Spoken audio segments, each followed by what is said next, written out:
Welcome to Awaken Your Soul's Unlimited Potential. My name is Eva and I'm so happy to have you here with me. And today I want to talk about trusting your inner voice. And this is inspired by a story I heard recently on a podcast about a gentleman who was talking about how he actually ended up almost drowning and almost dying because he happened to ignore all the red flags that led him to this particular incident, right? That there were so many things that were happening, so many mishaps that happened during the day, and he kept on thinking to himself, should I quit? Should I just go back home? But he kept on saying, like, nah, I'm just gonna continue. And he went on, only to end up drowning, almost drowning later on. But it wasn't a bad experience because he actually ended up having a very profound NDE based on that particular almost drowning that happened. So you might look at it and think that maybe everything was pre-planned by the divine, right? But the thing he was saying was that I wish I had listened to my inner voice because my guidance tried to warn me against going to this place so many times. And it's actually gotten to a point that right now, anytime he just notices a tiny little red flag, is like, you know what, I'm going to listen to this. And this actually got me thinking, like, how many times do you actually ignore your inner voice? You know that tiny voice you hear in your head, like during the day, you're like, maybe I should carry my umbrella. And then you sit down and then you rationalize your way out of that, and you're like, nah, it's so sunny, it's such a nice weather outside, I don't need to carry my umbrella. Only a couple of hours later, it's pouring, heavy rain is pouring on you, and you're like, I wish I had listened to that inner voice. How many times have you ignored a particular insight that told you that, hey, don't drive along this particular road because I don't know, something might happen, maybe traffic, I might get stuck in traffic, and then you're like, nah, that's just me overthinking things, and then you end up going down the road and end up getting stuck in traffic, and then you're like, I wish I had listened. How many of you actually listen to that inner voice?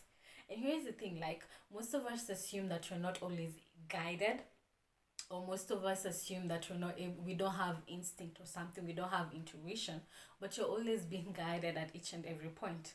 You could be told, don't eat this food because you're going to get a stomachache, and for some reason you're just avoiding taking a particular meal, only to discover later on that the people who partook on that meal actually ended up getting stomachaches.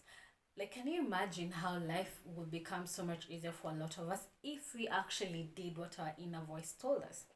But for so many people, because we're so used to rationalizing everything, we tend to ignore that little urge, that little inner voice that comes through for us. Here's the thing. A lot of people assume that the inner voice has to be loud and has to be dramatic for us to listen. No, it actually comes in a very subtle, very soft voice. Because your ego is actually much louder, right? Your ego is the one that's attached to all these happenings, exactly attached to the physical one. Your soul is very soft spoken and just tries to do a little nudge just to get your attention. So if you're not careful, you might actually miss out on the inner voice. And by missing out on the inner voice, it means that you might actually end up in a worse place than you are in right now, just based on missing that inner voice. So I want to ask you right now that the next time you have that tiny little urge in your head that tells you do something, maybe it's high time that you actually took an opportunity to do that something, and let's see what turns out. You might actually be surprised by the results you get from that. I know from my experience that there's so many regrets I might have, like so many little insights that I got before, and then something bad ends up happening, and I'm like, wow, I should have listened to that inner voice. For some of you, it could be that inner voice that's telling you that it's time to quit this job. I'm so miserable, I'm so tired, it's time for me to follow my passion. And then your mind starts rationalizing, like, if I quit, what's going to happen to my bills? How am I going to do this? I'm going to lose access to the kind of life I'm living right now. So you're like, you know what? Based on what my rational mind is telling me, I'm not going to quit this job. And then what ends up happening, your inner voice was actually warning you against a retrenchment that was going to happen a couple of months later, and you were being given an opportunity to prepare for that. But because you ignored it, guess what? You had to go through that painful experiences. A lot of the painful experiences that we have, we might have actually been able to avoid had we listened to our inner voice. For some of us, our soul tries to get our attention in the most subtle ways. It's always a tiny little nudge, a tiny little guidance into a particular direction. For some of us, it's not even an internal intuition that comes out, it's actually something external. You might notice a particular phrase in a movie that catches your attention, and then your mind goes like, that was so weird. I really needed to hear that. But again, because we let ego take over, we forget that lesson that we learned in that moment. It could be a weird board that you see that had a message for you, but because you're not tapped into your inner guidance, you just brush it off like that was just coincidence. No, that was not a coincidence. I've actually trained myself to be very aware and ask myself questions like, why did I have to meet that person right now? Why did I have to experience this? Why did I have to see that? I always ask myself a question because I realize that nothing happens by coincidence. There's always a reason for something. So if at all I'm missing that inner voice, what happens is the inner guidance or your higher guidance, it will use a message that will come through for you easily. For some of you, it could even be in the form of dreams. A lot of people ignore their dreams and you don't realize that a lot of messages come through your dreams. So if you're not paying attention to your dreams and what images or whatever is happening in your dreams, you might actually miss the messages for you. I know for me, I've gotten insight on things to buy, courses to follow and all that just from my dreams. So if I wasn't paying attention to my dream, I would have missed out on all of this. So really, all I'm asking you is to learn to trust that inner voice. If you follow the world of channeling, there's so many amazing channelers out in the world. One of which is Bashar, if you know Bashar.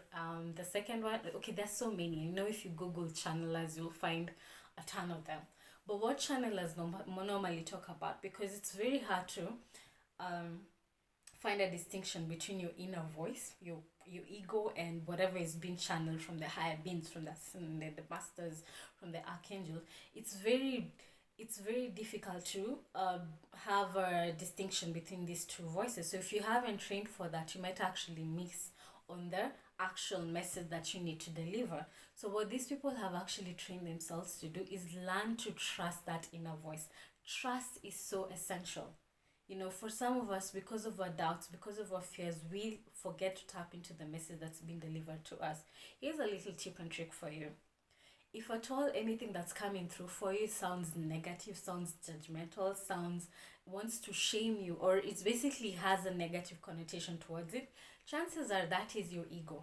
Or anything that tends to have a kind of grandiose aspect where like, oh my god, I'm like the best in this and all that. Your soul will never go into those extremes of being like super negative or over praising you in such a way or making you so proud and so egotistical.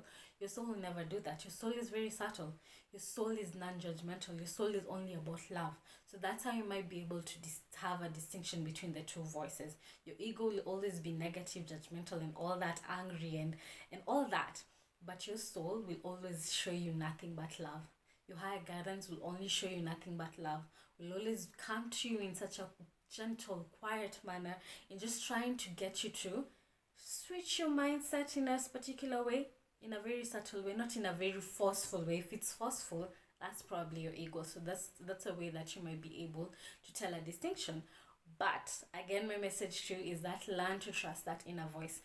Take a chance on it. The next time you hear like, maybe I should carry my umbrella, just carry your umbrella and see what happens. If it rains, well and good for you. If it doesn't, at least you learn to listen to that voice and just see what happens for you. So I hope you resonate with this message. Comment with me down below what you loved about this particular message. If you haven't subscribed to my channel, make sure that you subscribe and also click on the notification bell that's next to the subscribe button. And also, I've prepared a beautiful quantum flow meditation for you that will help you tap into this inner guidance really easily. So if you want to access my free quantum flow meditation that will also help you release stress and anxiety and tap into your inner tranquility within a couple of minutes, you can get access to it down in the description box. And as always, I end all my videos by sharing how I can actually help you enhance this voice for you.